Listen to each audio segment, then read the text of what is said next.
Across the nation, mayors and city managers are working to keep their citizens healthy and safe amidst the pandemic. Earlier today, I talked to Minneapolis Mayor Jacob Frey on Skype about what he is doing and some news that he and his wife are actually celebrating.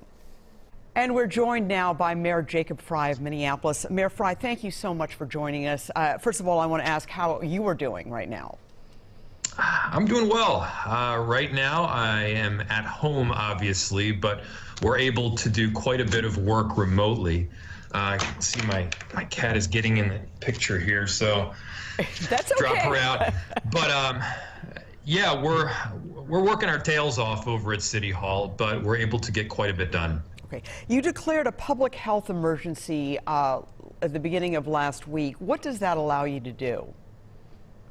Well, what the public health emergency allows us to do is to get things done more quickly and efficiently without going through the normal bureaucratic process. So it frees us up to act more quickly in the face of crisis. So for instance, if first responders need more equipment and PPE, we can get it to them fast and sign a contract without working its way through for a 2-week process. Oh, I see. So you can make purchases very quickly. Let me ask you about that, because the Minneapolis first responders are everywhere, and we rely on them. They do a fabulous job. Do they have the equipment that they need? We're talking about the firefighters, the paramedics, and of course our police officers. They do. We had a significant stock of both surgical masks as well as N95 masks, which are even further protective. And yes, we do have enough for right now. Now, the question is if this crisis is going on for 3 and 4 and 5 months, if we're going to have enough equipment, and that remains to be seen. We're going to need to get additional assistance from the federal government, inevitably. But I just want to give a big thank you to our first responders, and that's everybody from firefighters to police officers, 911 dispatch, to even those who are working over at our water treatment plant. They're doing a fabulous job. And they legitimately are on the front lines right now, protecting us against dangers that they're not even able to see. Let me ask you this. In other cities, there have been issues with first responders actually getting the coronavirus. Obviously, they're out there in the street. They're dealing with the public. Has that been an issue so far? Do you know of any first responders who have gotten the coronavirus or been exposed? And also, what's the protocol to keeping everybody safe?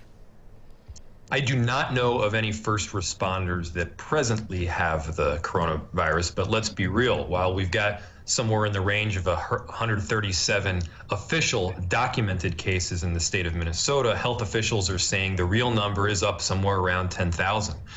So the truth is that this virus is going through our society, and that includes first responders at rapid rates.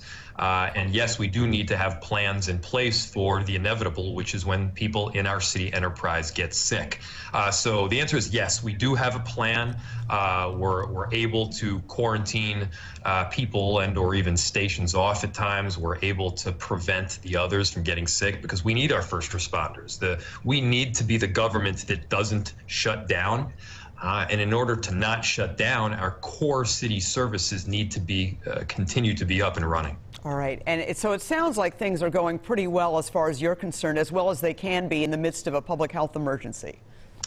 They are, but the way we're making decisions has substantially changed. The speed, obviously, that we need to make decisions has gone way up, and I've issued about 8 emergency regulations since we began last Monday.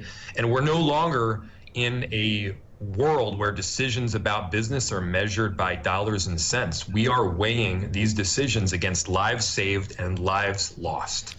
Let me ask you, Mayor Frey, you and your wife, Sarah Clark, had a big announcement this week that you should be congratulated for. You are expecting your first child.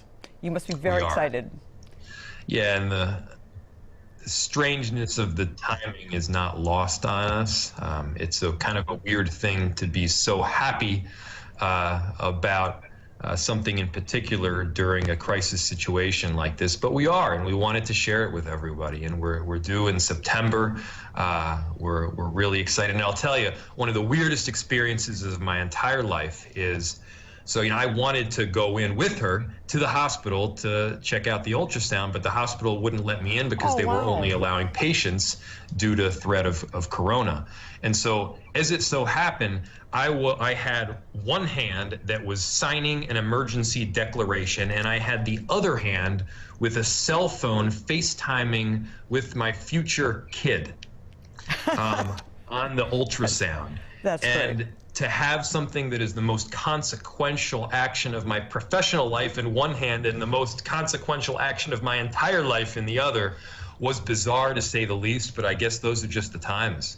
And that's something that we all need to think about, that those people who are going through those life moments like having a baby, they have to be treated by our first responders at the hospitals through their doctors. And your wife is doing well?